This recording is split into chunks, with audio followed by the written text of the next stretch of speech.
Okay, hi, I'm Kivante from Central Middle School, and today we are celebrating the Banned Books Week. And I'm going to be reading you a chapter out of the Hunger Games. So, this is chapter 17. The impact with the hard-packed earth of the plane knocks the wind out of me. My backpack does little to soften the blow. Fortunately, my quiver has caught in the crock of my elbow, sporting both inside and my shoulder, and my bow is locked in my grasp. The ground still shakes with explosions. I can't hear them. I can't hear anything at the moment. But the apples must have set off enough mines, causing debris to activate the others. I managed to shield my face with my arms as shattered bites of matter, some of it burning, rained down all around me. And Arctic smoke fills the air, which is not the best readme for someone trying to regain the ability to breathe. After about a minute, the ground stops vibrating. I roll on the side and allow myself a moment of satisfaction at the sight of the smoldering wreckage that was recently the pyramid. The careers aren't likely to salvage anything out of that. I better get out of here, I think. They'll be making a beeline for the place. But once I'm on my feet, I realize escape might not be so simple. I'm dizzy. Now the slight wobble kind, but the kind that sends the trees swooping around you and causes the earth to move in the waves under your feet. Now there's Megan. So I also did The Hunger Games by Suzanne Collins, and it was the 5th most challenged book in 2012, and it was number 3 most challenged book this year, and it was banned because it was violent and frightening, and it was unsuited to the age group, and because some people in elementary school were reading it, and it's usually for teens to adults. Okay.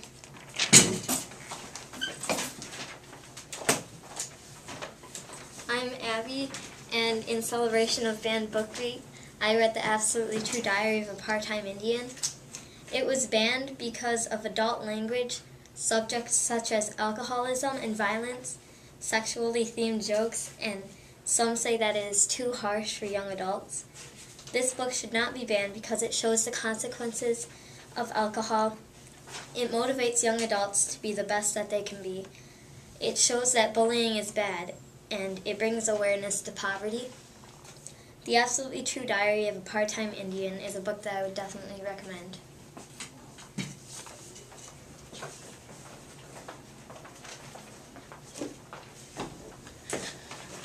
I'm Jamie, and I'm reading Watchers by Dean Koontz.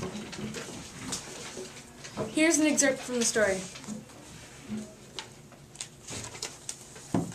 On the treeless spine of a ridge where the low grass had grown during the short rainy season had already turned dry and brown, Travis sat upon a broad table of rock and took off his backpack.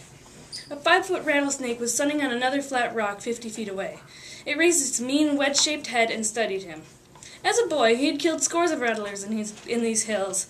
He withdrew the gun from his backpack and rose from the rock. He took a couple steps toward the snake.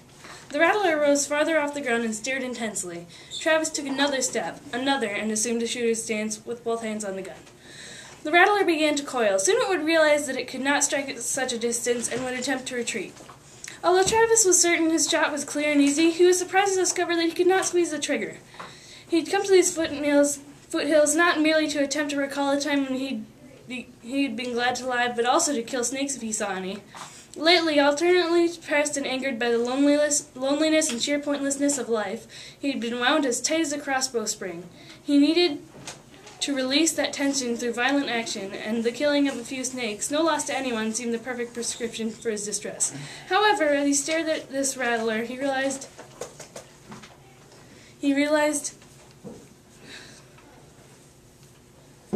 I messed it up.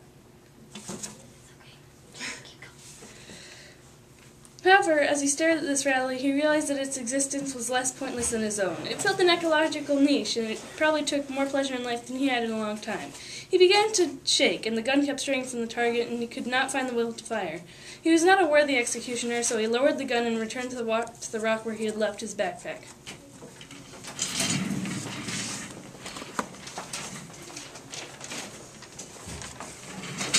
Hi, I'm Drew Osika, and the book I read is The Giver, Part 1 of the 3-part trilogy.